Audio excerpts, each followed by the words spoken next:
Welcome, everybody. We're going to take a few minutes here and let everybody filter in. I'm your host today, though. I'll introduce myself. I'm Nick Gernert, CEO here at WordPress VIP. So we'll take a few minutes and then we'll jump in. In the meantime, if you need a water, if you want to let your dog out or anything, that's what I'm going to do here real quick as we go, because now my dog is talking to me as we kick off. So give it a couple minutes and we'll get underway.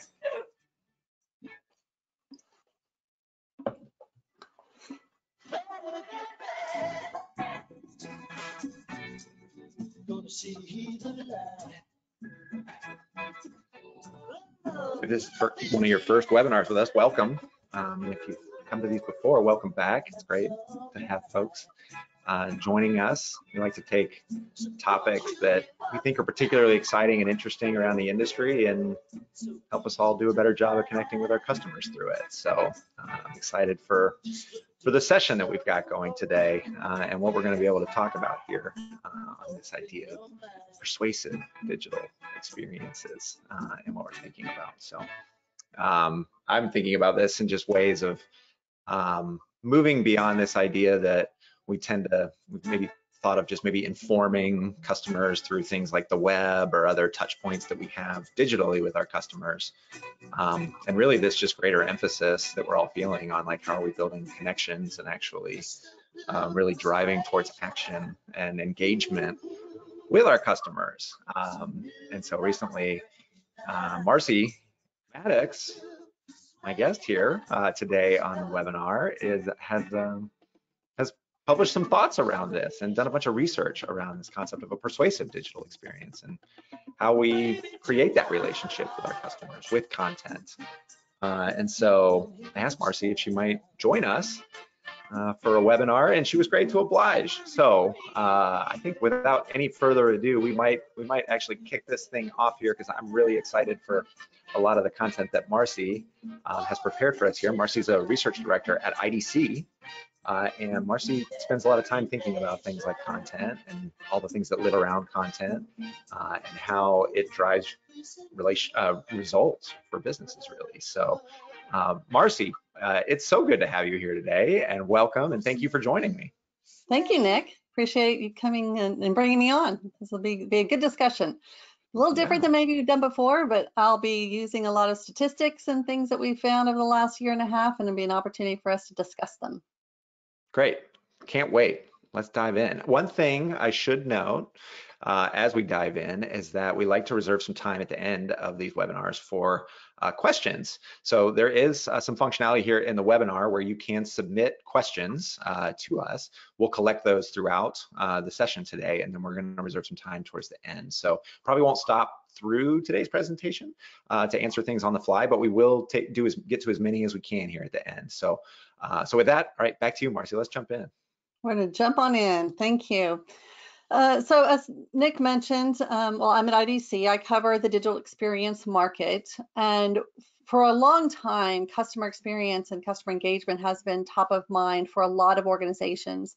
It's been their board level discussions, it's been their competitive strategy, and then we hit the pandemic and things got a little shaken up. And so I'd like to share with you some of the results that we saw as 2020 really changed the way digital was used. And we really, unfortunately, took a pandemic to push this catalyst for everyone to become more engaged online. And about early 2020, we saw cloud, security, remote work. That was all top of mind for a lot of organizations. But by about mid-year, we saw the customer experience was really back out in front again. And as the world locked down, unfortunately, a lot of websites failed, both the businesses and the consumers. We saw online traffic spiking such that 40% of organizations said that they had significantly high to almost outage level demands. And with the cloud being available, about a third of businesses were looking to either replace an antiquated CMS or adding new sites.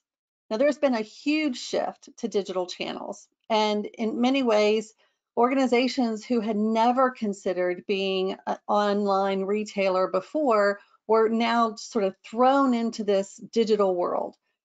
But it wasn't just technology that changed during the last 18 months, but also there was a human element too. In fact, IDC has done some recent research that baby boomers are now fueling the increase in B2B online commerce, almost to the level of the Gen Zers' usage of it. And that means they're not looking to interface with human salespeople anymore, but rather through the digital channel. Last year, when we surveyed them, they were looking to use online commerce 49% of the time. Today, it's up to 64%. That's a 15-point increase in just a year. Now, of course, the digital transformation that's been happening and a lot of the digital experiences has placed a huge demand on content creators because they're trying to get more content into the hands of their customers, their partners, their constituents, all of these audiences. But we found when we surveyed what are some of the biggest challenges, it was about the amount of time it takes an idea to get onto paper and out to the website, to the mobile device. And many organizations are still depending on IT to do that last mile publication, to get it to go live. So if there's one thing that we're going to talk about really today is about content velocity. How do we handle it? How do we create content? The democratization of content creation, what that means to organizations. In fact, when we ask a lot of the organizations where this is going to take them in the future, they expected a 26% increase in the number of content authors that they're going to have added to their staff over the next 2 years. So it's not slowing down, which I'm sure you've also seen as well, right, Nick?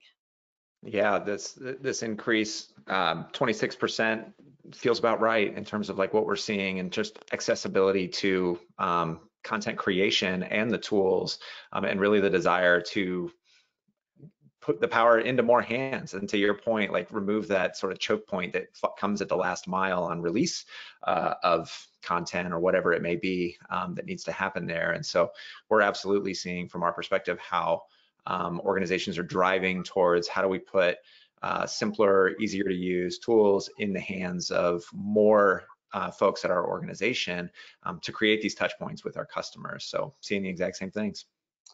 Yeah, I do find that organizations are looking to remove the friction from a lot of the processes. And that way we can almost imagine it like a flywheel. The more that you get the flywheel going, you have to accelerate up to some level, and then it makes it easier because you've already got the momentum built and you're building on that kinetic energy that's driving you forward.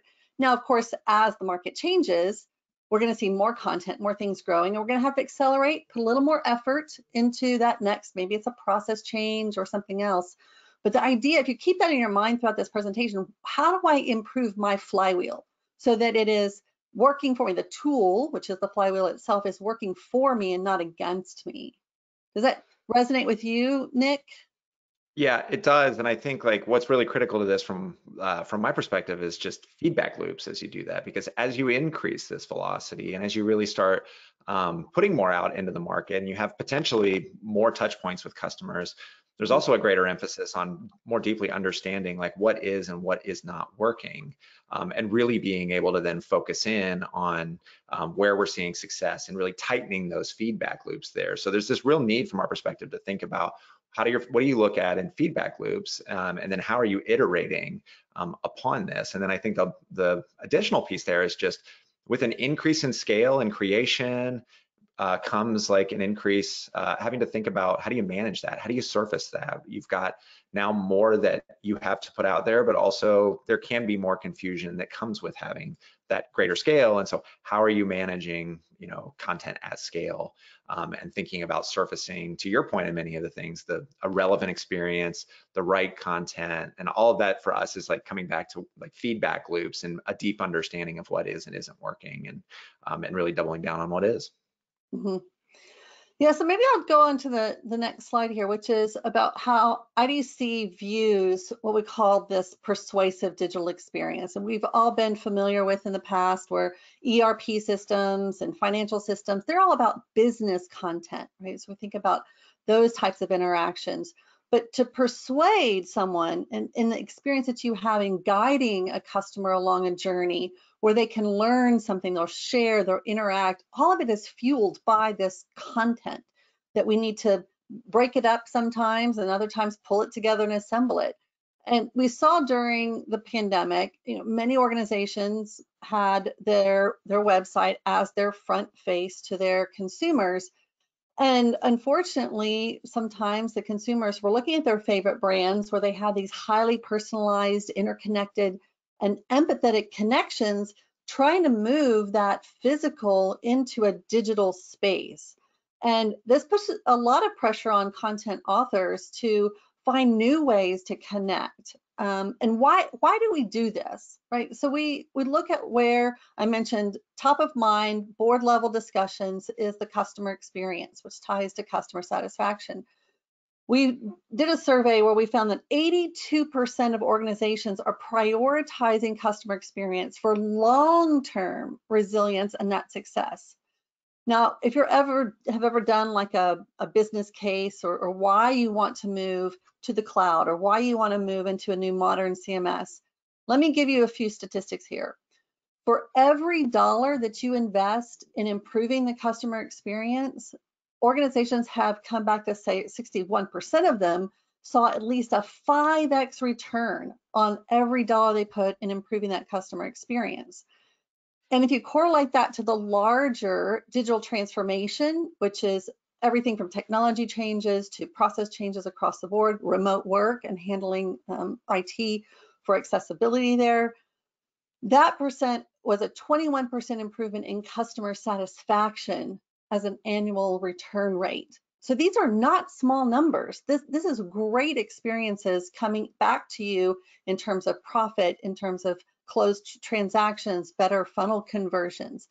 And if we consider how can we add value, more value to our content, and think of content as this value stream, where every time that you use, let's say, a product description or a video that you've created of your product or a customer story, all of those things are adding value to the experience overall and that journey the customer's going through.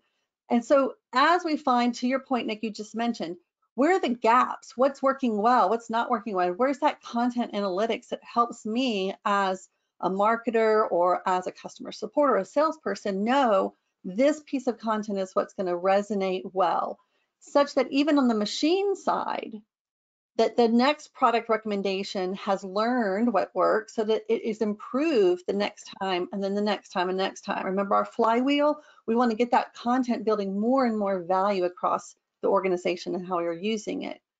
So here we do see that there are still a lot of focus areas for improving the customer experience. And these are what resonate with the consumers is be personalized, be responsive, have that interaction that's built on trusted relationships. And all comes down to how you present yourself through the web. Nick, I see you nodding here. Is some of these things resonating for you? It does. I mean, it resonates. And then I'm curious, like, as we think about like a digital customer experience, it's a lot of different technology that comes together though, that we're serving on those things. And so where folks are seeing like this 5x return, what are the key drivers of that return? When you have a lot of different technologies coming together, I'm curious, from your perspective, is that simply in the CMS? Is that like, look, we're investing in something like a CMS and we're getting that sort of return? Or are there other areas around that customer experience that are also high contributors to that return from your perspective? There are a lot of components here. I'm not going to say that's easy. You can't just roll out a new modern CMS without looking at the entire picture. So it's personal behavior, it's the processes that we follow, it's learning how to use the systems. It's also about integrations, how easy it is to plug in a new commerce system, or if you move to the cloud, shifting to where IT is no longer having to maintain the back end and marketers can realize, oh, great, there's scale that I have here.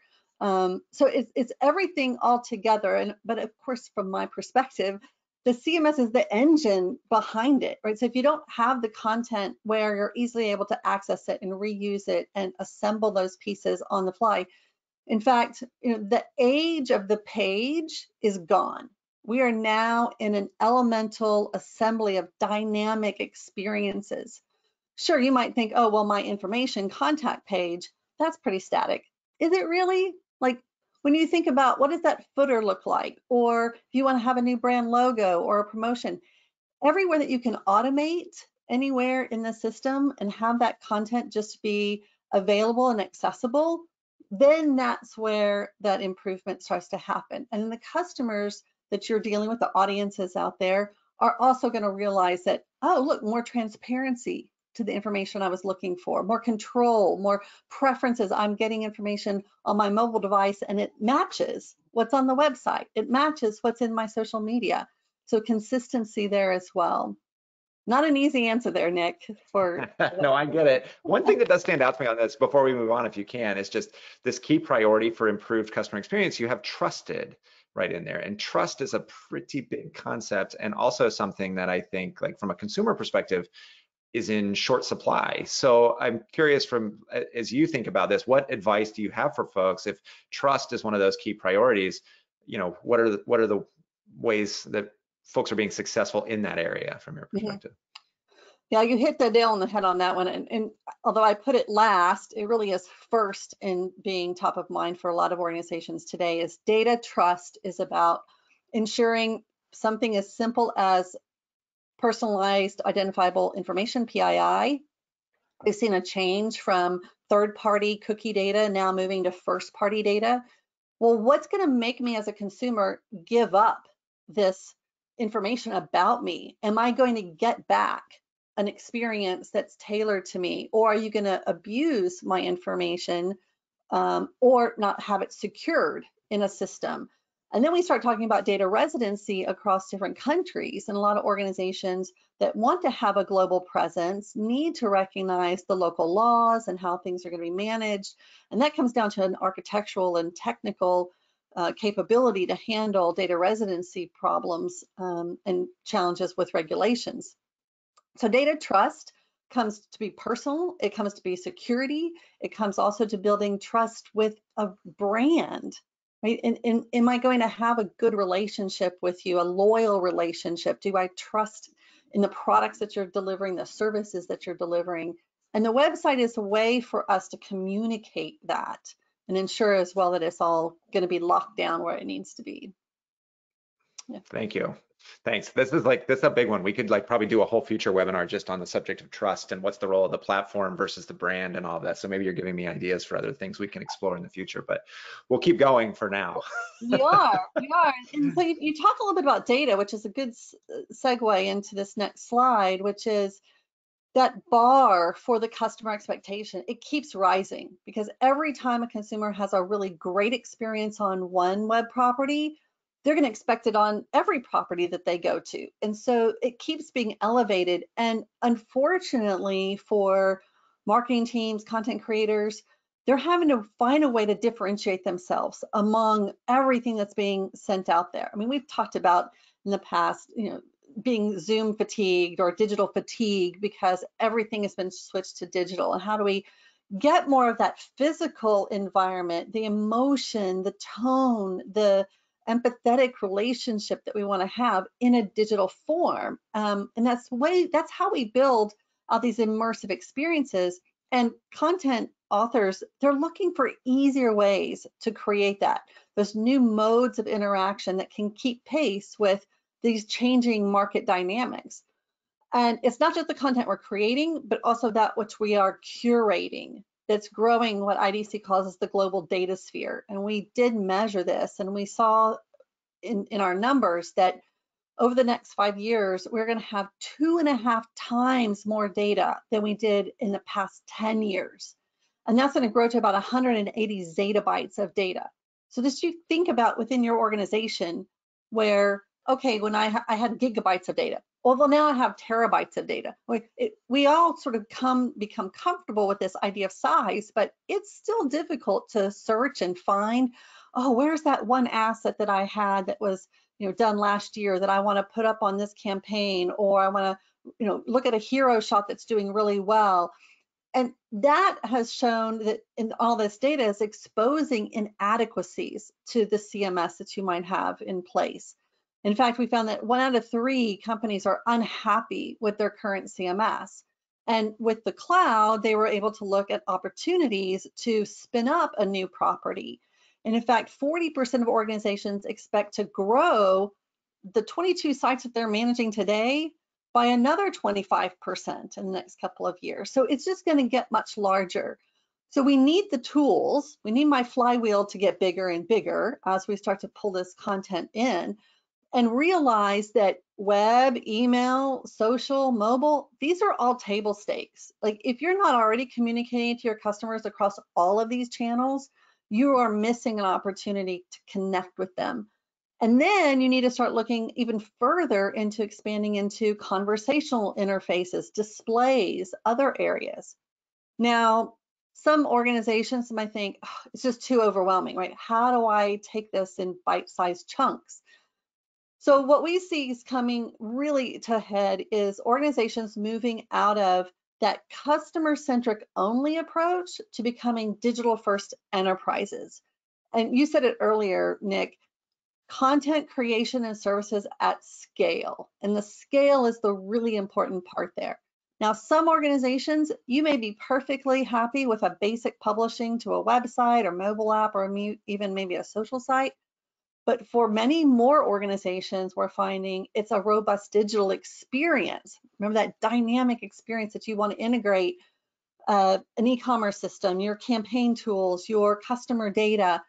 All of that is coming back to expanding on the value of the content. And we have to think about reimagining that content in context of this contactless economy, where we're orchestrating not just the content author and marketing, because there are many different contributors that are responsible for the digital experience. The role has expanded. We're almost all of us are content publishers in one way. If you're posting up in your own personal life to Facebook, Instagram, wherever it might be, how do we bring the modern CMS to make it easier for democratization of content creation with controls, because we still need to ensure that information gets published, on the timelines that it needs to and is secured, and we need to give the tools the opportunity to do that for us, right? You talked about earlier, where do we see ways to improve that CX number? It's about giving me the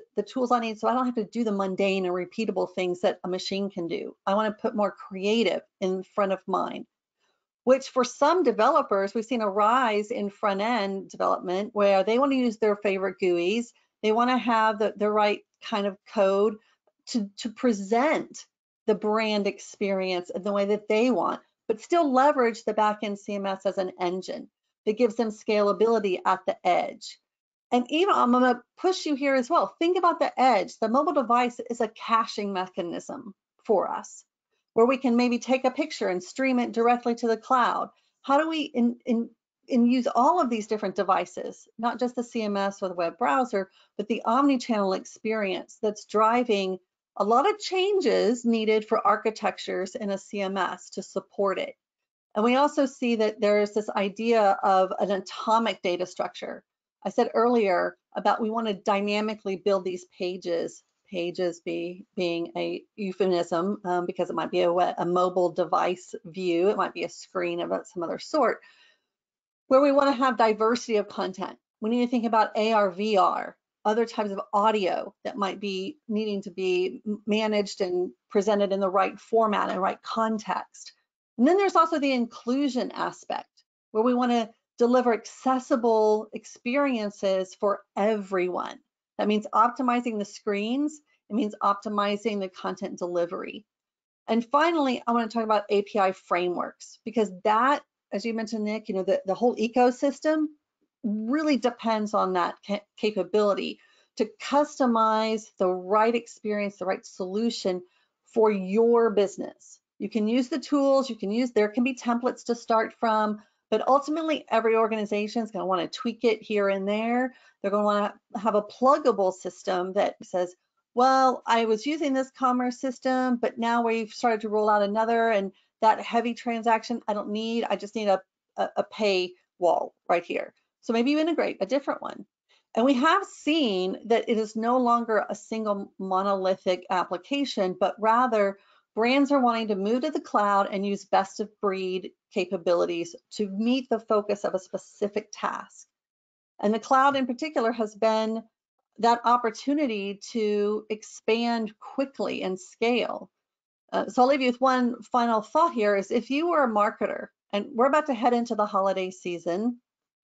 Of course, if this is on demand and you're watching it after the holidays, you can think back. But if you're a marketer and you're preparing for, as a retailer, you're preparing for Black Friday or maybe Cyber Monday, you want to have all of these promotions, you want all this great content to help sell your products on that day, which we'll see how this year is going to be because last year was huge in terms of the amount of traffic for online purchasing. But what if your CMS didn't publish the information or your IT team wasn't available until the Tuesday after? You've missed a window of opportunity that won't come back around for another year. So it's very, very important that timing and being able to address these windows of opportunity, and the cloud gives that ability to scale and offer repetitive tasks to automate to the back end and leave the creative teams to what they do best and building up those experiences. So if I turn back out, let's talk a little bit, Nick. Where do you think about some of these statistics in this direction that I was mentioning? There's a lot there to unpack, Marci. I feel like, and that's the two action-packed slides you just ran us through there. I mean, there's a couple of things. This best of breed, or leveraging a lot of technologies and coming together.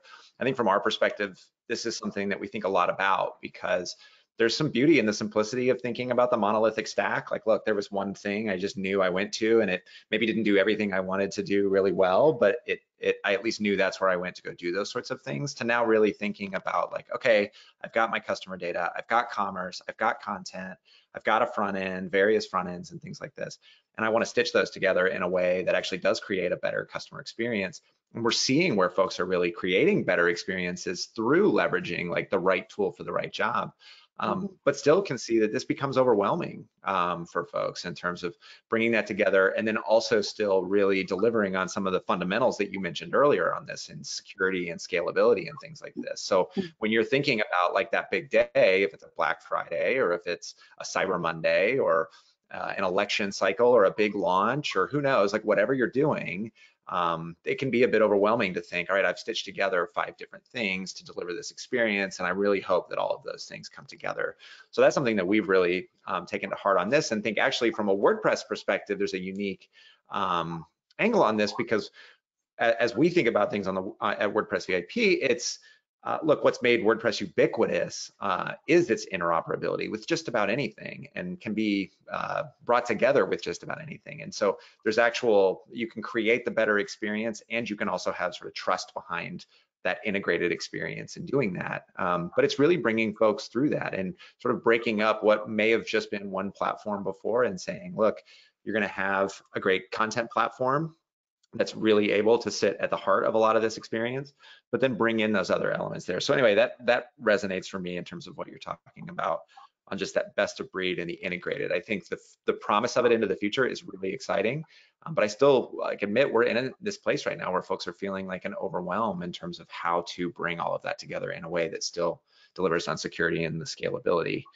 The other thing you mentioned is this personal publishing aspect, and I think we all feel this in our lives, where a lot of the things we get to do personally through technology can be very satisfying, very streamlined, very quick, efficient, empowering, simple, easy to use, and there is no reason that shouldn't carry through into the tools we use in our day-to-day lives at work. But it's unfortunate that we've been conditioned in a way historically to think that like there's a worse experience somehow, and actually how now I take something and get it out to my own customers in doing this. And so again, I think that's something that we are looking at really critically, and things that get us really excited.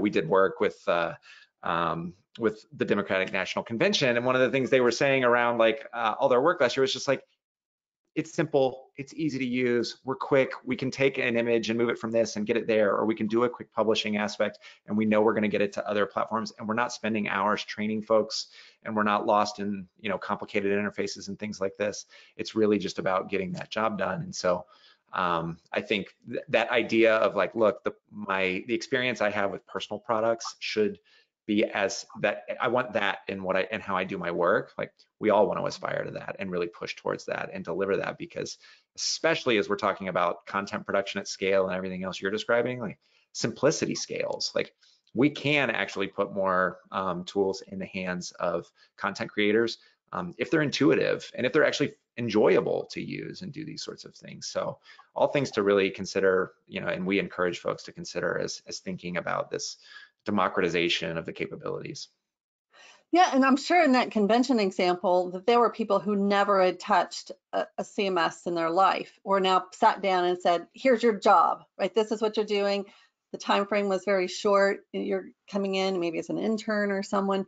And to your point, there's a lot of work that goes into building out a system behind the scenes that makes the front end simple and easy to use. And it's a little tongue-in-cheek to say easy to use, easy to deploy, easy to scale.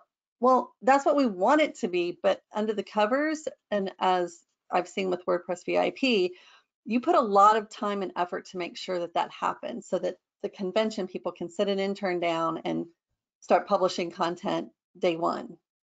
They go from no one, like, you know, from zero to like hundreds interacting with these things. And then it all gets torn down after a point. It's a point in time where it's like, look, we have this moment and then that moment will be over. So we have like a finite period to actually do this. And so speed and simplicity are critical to that. So. And it sounds like it goes back to that trust in the tool, that it's going to do exactly what I want it to do, and it's going to guarantee delivery and put it out there when it needs to come up and come down when it needs to come down. And that level of data trust comes back to using the tools appropriately. Great. So you talked a little bit about what's coming next. So I'd like to throw this out there as more of a discussion. So we've talked about where content is today, some of the challenges that organizations have, you know, how they're going to put processes, tools in place. But let's look a little further out, right? Because you're not just putting a CMS in place for today's activities, you're also putting it in for that long-term resiliency that I mentioned earlier and driving customer satisfaction. So as we look to the future, you mentioned data trust, right? So we have to keep an eye on authenticity, right? Things like non-fungible tokens, NFTs, have come up in the last year. People never had heard of such a thing before. Now we're seeing that you're validating video and making sure it's authentic, it hasn't been tampered with. Some of the same concepts that have been in legal documents for decades is now moving into our digital experiences. And the second point maybe we can talk about a little more in depth too is in these generational gaps that are shrinking in this digital environment. And as marketers, let's just choose that role here for a moment, you're going to need to look at how do I address those baby boomers at the same time trying to address the extent of the Gen Zers, right? This might be a new audience that you didn't really have before as pervasive in your experience journey description. And when we find that you have this larger audience of different types of content, right? We want to reuse content that was evaluated and insights to what works there. We also need to ensure, as I said earlier, in terms of the tools, that we're making it easier for you to do this.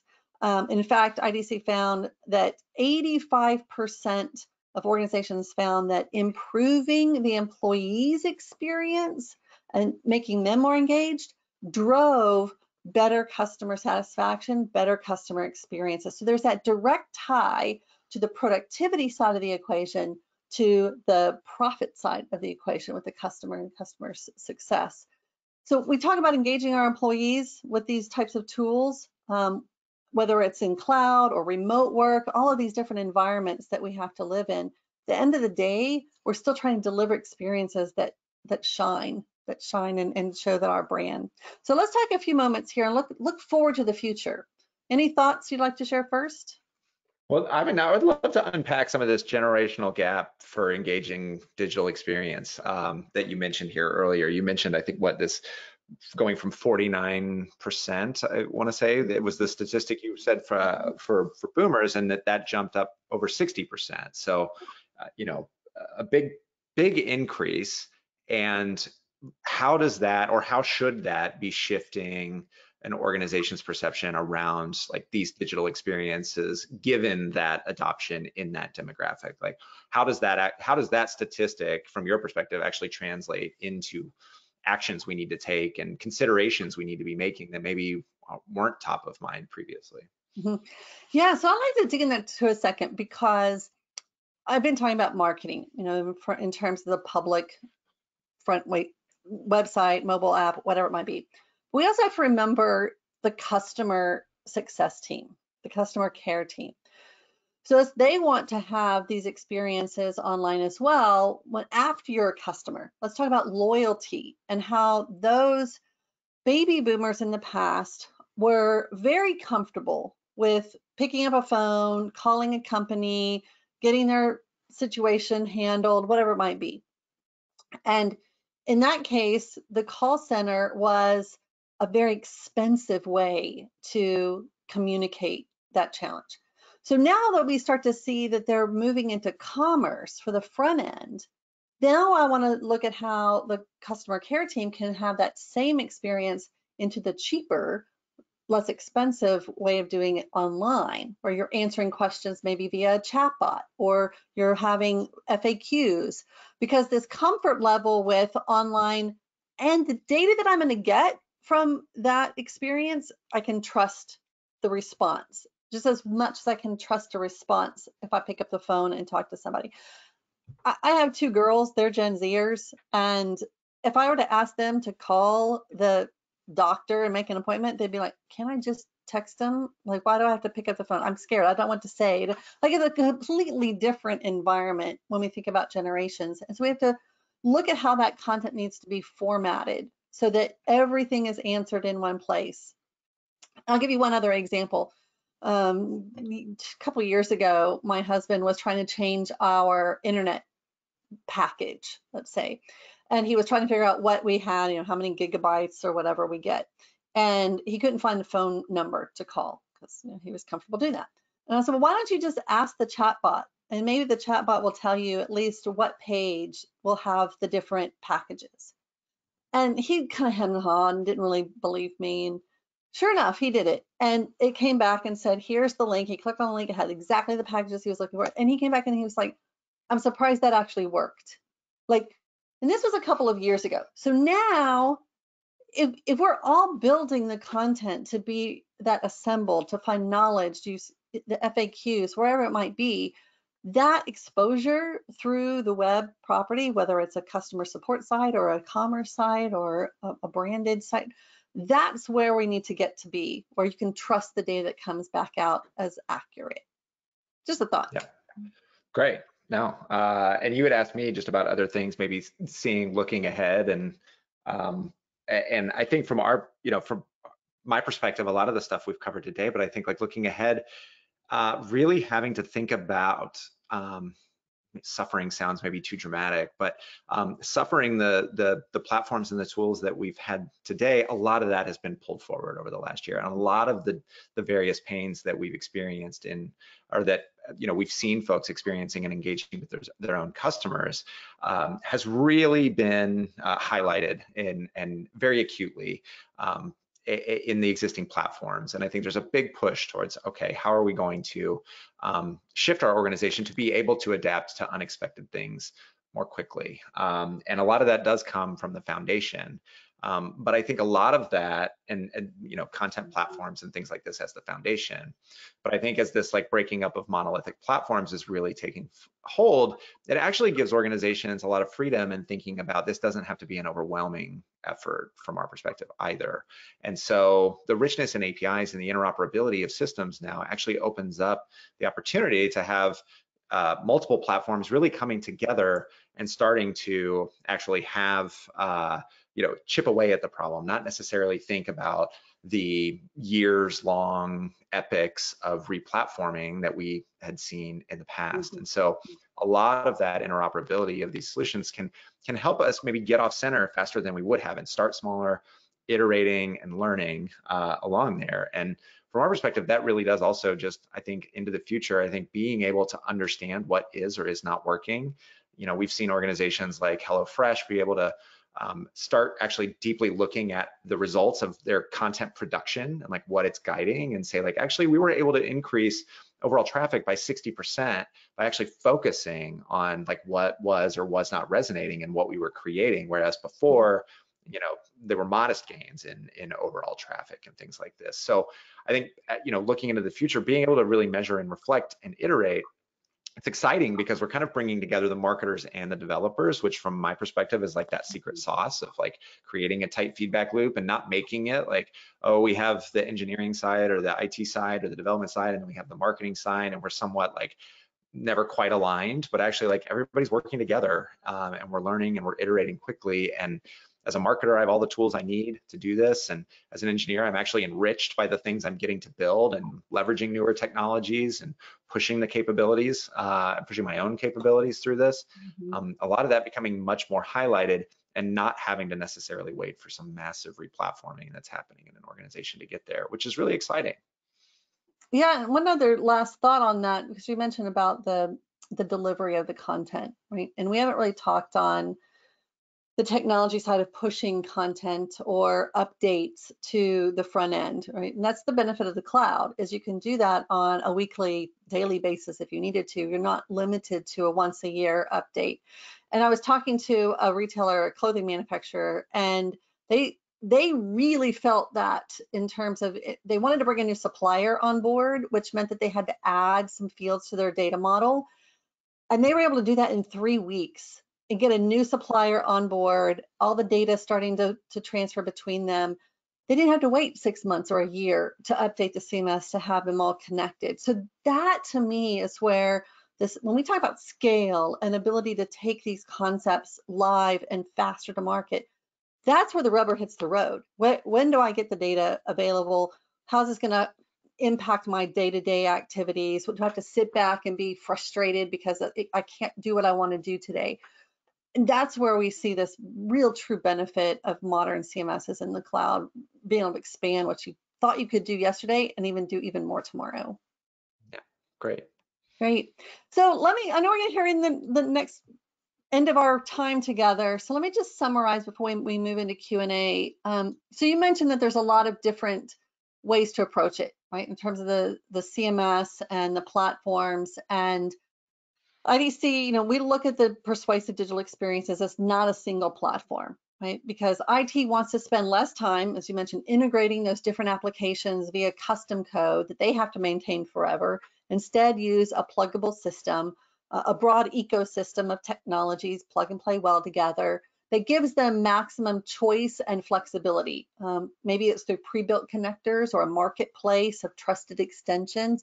But the real value is when I can have the stack that I want as a IT architect, and it matches what marketing, customer support, partner teams, you know, what they need to have going out there. And we see that we categorize the CMS by the levels of control and technical skills needed at the content, design, and administration levels. So we break it in different categories. So as SaaS templated builders, right? Those are for quickly building pages that doesn't require a lot of skill at all. On the opposite end are the headless systems, which are pure development, right? We have a content engine, but I want complete control to the front. Then you have the traditional web content platforms, which were great for integrations. And there was, you know, a time when I had one system to go to, and even those are changing now to be morphed into a hybrid. And then you have what we call the hosted open source systems, which is where WordPress VIP plays. And that system, you know, in the cloud is both looking at the ease of operations, and when I say operations, it's the tasks to do the content side and the tasks to deploy and maintain the underpinnings from an administration perspective. And I want to pull out here, we've also seen a rise in open source.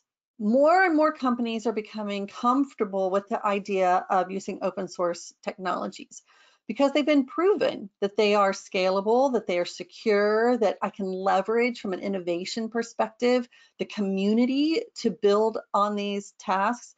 Now, of course, someone like WordPress VIP, you know, needs to maybe go through and certify the ones that they understand work well and are going to maintain going forward. but you still have the whole community that's willing to build out all of these different tasks and having those options. So as we look at these reasons why open source is there, it is about that innovation. And I pull back into, as you're becoming a digital first enterprise, let's keep in mind the ultimate goal is to exceed your customers' expectations, not just today, but how that expectation is going to change time and time again. And look for ways to improve both the operational side of creating content and let anyone create it, and then those for operations. In IDC, we did this summary, as you started at the very beginning of this webinar about, and this is a MarketScape, the IDC MarketScape on CMSs in particular, because I wanted to look at the content engine that was essentially falling short on those web properties that had that demand and spike last year. And as you can see, we do have WordPress VIP under the parent company moniker of Automatic, and you're positioned as a leader. And what we found in this evaluation is, look, WordPress is well known in the market. You're a standard, trusted brand, a lot of technology that's there. As you said earlier, you really built out that underpinning to make it easier and simpler to create the content. But we also found strengths in site administration, using the popular GitHub repository, or for the front-end developer to use React to create those experiences that they want. On the authoring side, I barely touched on this idea of codeless authoring, which means it's a lot of drag and drop. I use components and pull the page together. The Gutenberg editor is one that has been highly praised, and its use of what we call reusable content blocks. When we talk about atomic content elements, the really small pieces that can be assembled, and that is also allowing us to create on the fly, even those chatbots that need just a small web URL. They don't need the entire page of information, they're very specific. And finally, as we look to open source, as I mentioned, the open community and building on the base application, you can literally take this in any direction that you want. The sky's the limit. Just build on that flywheel and get those tools underneath you to help you handle the content velocity as we move into the future, because it's not stopping anytime soon. So with that, last comments, I'll turn it over to you for questions, Nick. Marci, thank you so much. Thank you for taking us through through a lot of the research. There's a lot here to digest. There's also a lot of great statistics in here that I think can really help maybe motivate all of us to think about some of the things that we may be able to get if we're able to prioritize certain actions. So thank you. And for also just helping kind of cut through, I think something there's a lot of interest in this space right now. There's the CMS, there's digital experience platforms, there's persuasive digital experiences, there's leading customer experience. There's lots of ways we kind of talk around the platforms and what we're trying to build on top of these platforms. So it's always good to have someone like yourself just kind of talk us through also some of the real meat that's behind some of the language that we're leveraging here and how it's actually coming to play for brands. So thank you again for joining us today and chat through this. We have time for a few questions, so if anybody's got some, drop them in. We already have a few that have come in, so I am going to jump into this and we'll see how many we get to before the next 11 minutes. There was one that this is a bit more programming, so you don't have to do anything with this one, Marci, but around the recording, and so this will be distributed, it'll be available afterwards, and also that we are going to share the MarketScape report after this as well, so everyone here can dig into Marci's research as well as part of this report, so you will get copies of that as well. And then let's see. The one here, how can a modern CMS help with measuring content effectiveness? That is a great question. And a lot of organizations are looking to analytics. Let's take the simplest way. You can use the front end analytics, just basic search activities that are happening, navigation on your site. WordPress VIP includes some standard analytics. You might also have marketing that has maybe Google Analytics and others to talk about content and how it's driving into your site. That's probably the fastest and easiest way to get an understanding. As we move along that line, the deeper that tools like WordPress VIP embed machine learning to those analytics, that can start to surface maybe heat maps to see where people are clicking. I was talking to my colleague yesterday about rage clicks, and she's like, what? I'm like, yeah, where somebody keeps clicking on the same button because they're not getting a performance, or it's not doing what they wanted it to do, and don't realize that there's an error above. So there's a lot of customer experience there too. But you bring that in from machine learning to understand where the gaps are. So for example, if someone were to search on, I'm a gardener, so if they're searching on a particular evergreen tree and it's not on your website, but you have trees in general, then that's an idea that you can go create a piece of content for evergreen trees, because that's what your search engine is telling you that people are looking for, but there's no content behind it.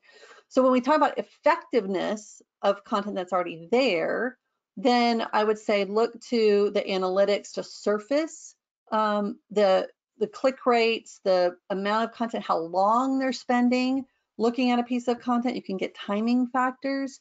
If it's video-based content, are there certain areas that are watched more often? Clip that. Make that a hero shot on your web page, because people are watching it and you'll see more turnaround.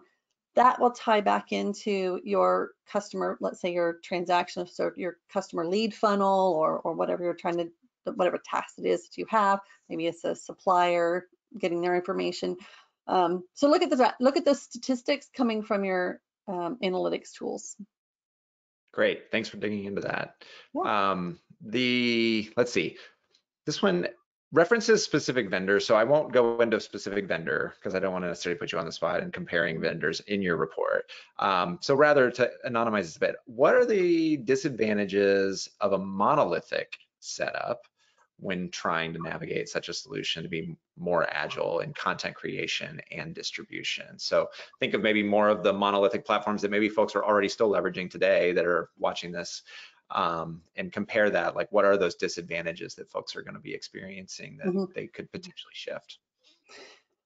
Yeah, look, I mean, the monolithics, what we call web content management platforms, have been around for a long time, right? And they've been building on this concept of the web page. And a lot of the technology has been built to almost think of it, if you're, well, this is a global audience, so I'm going to use a reference of bowling. But if you imagine that you have guardrails, those little bumpers that go into the gutter, right? This is the path that you go to create your content. And if I want to go that way or that way, you're sort of limited in where you can go, because the processes have been built to create the content, get it approved, get it published. Oh, and now you need to do delivery somewhere else. That's customization. And customization is costly. And then we talk about costly in terms of administration. Let's say I also want to have a staging environment. I want to test something for Black Friday. Does this work? Putting up a staging site on a platform is very difficult.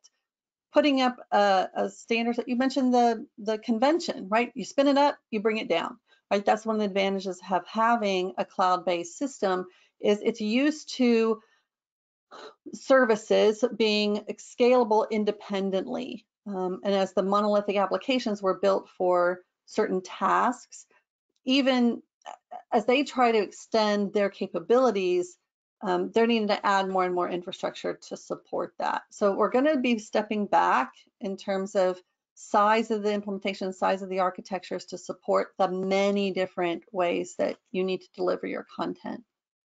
That's a few ideas there for you. Great, thank you. All right, next one here. In the last year or two, who have you seen be successful with their content and who hasn't kept up? Ooh, so those who, and I'm going to use content very broadly here. Should be no surprise, the top of mind comes healthcare. Healthcare has had to turn on a dime in the last year in how they communicate. They had to go contactless, use more, iPads, more payless, card systems for retailers as well. And so I think that they have truly embraced the idea of telehealth and other types of content that's being created for a specific audience, for their patients, for their doctors. And even then, they're dealing with remote employees too, who are in the field, they're in the hospitals. They're not knowledge workers sitting behind a desk, right? They have to think about this in a whole new way. On the flip side, I would say, unfortunately, government has been less of a innovator here, because I've talked to even some of my friends who are developers in that world. Everything is custom built. And because it's custom built, they're limited by human time, by resources, et cetera. So I think that they're the ones who are slowest. And we saw that with the PPP loans, unemployment. Those were some of the sites that definitely went down during big spikes in content requests. So they're probably on the furthest end. The ones I've been most impressed by are the manufacturers. As I said earlier, some that I talked to, they would have never thought, oh, I'm not an online business.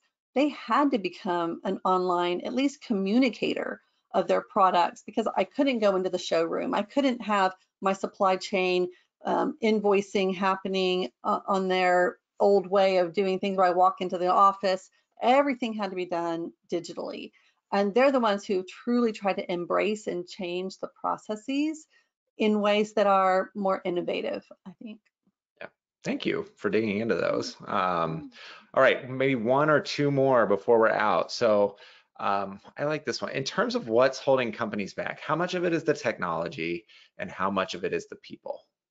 Like, what of this is really the human aspect of digital transformation rather than just like, oh, technology is a panacea to all of my organizational woes and we'll fix that and then the customer experience will be fixed.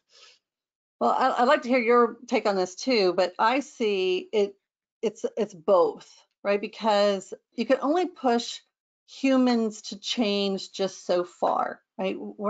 We don't really want change a lot of the time, right? I'm comfortable, this is how it's always been, this is what I'm doing. The pandemic forced us to think about things differently. And in those cases, we found it was maybe somewhat better, sometimes not better, right? But at least it forced us out of our chair to stand up and go move somewhere else and try something different. But we need the technology behind us to support that. Remember that flywheel I was talking about? You start going and then you have to accelerate to the next level. That acceleration to the next level is where we add more technology behind us, the automation, the machine learning to give us better content effectiveness analytics, all those things that just make my job easier. Was it a change? Sure. But now you're like, oh, why can't I have done this all the time? Where was this in the past to make my life easier? Great. Now, of course, there was investment that had to be made, and it goes back to the leadership team recognizing that this investment in customer experience is going to pay dividends. And once you get that across, and wherever in the organization is going to happen, marketing, sales, support, whatever, that you're deploying these sites, these new modern CMSs, everyone can now be that publisher. They can be active in this role. And yes, it's going to be change, but if you make it simple and easy for them, I think it's going to be a straightforward shot to success. How about you, Nick? What have you seen in terms of, is it both technology, people maybe, tech only? It's both, but I think we tend to underestimate the people aspect of it, if I'm like honest. I think that it's easy to point to systems and say that systems are the choke point. And I do think, like going back to our discussion earlier, there's a big part of that in that, like, I love the stat around employee satisfaction, also then translating into customer satisfaction, because actually our employees are happier leveraging certain things, and so they do a better job. I think we all can relate to that. We're happier when we get to use things that are enjoyable to use, and maybe not so when it's maybe not the right tool for the job.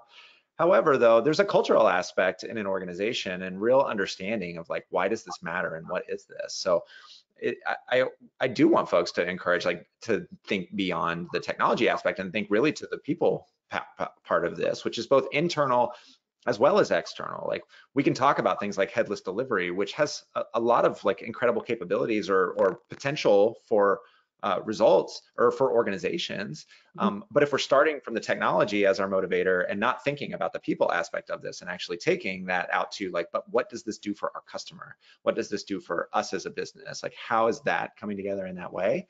then we need to take a step back and like stop blaming like technology as a whole for maybe, or making that the sole focus of digital transformation, because both of these things have to come together. And I think we, you know, as humans, we tend to underestimate our own role in like where our current state is. So human-centric like software and things like this will be great to get us there. So we're at time.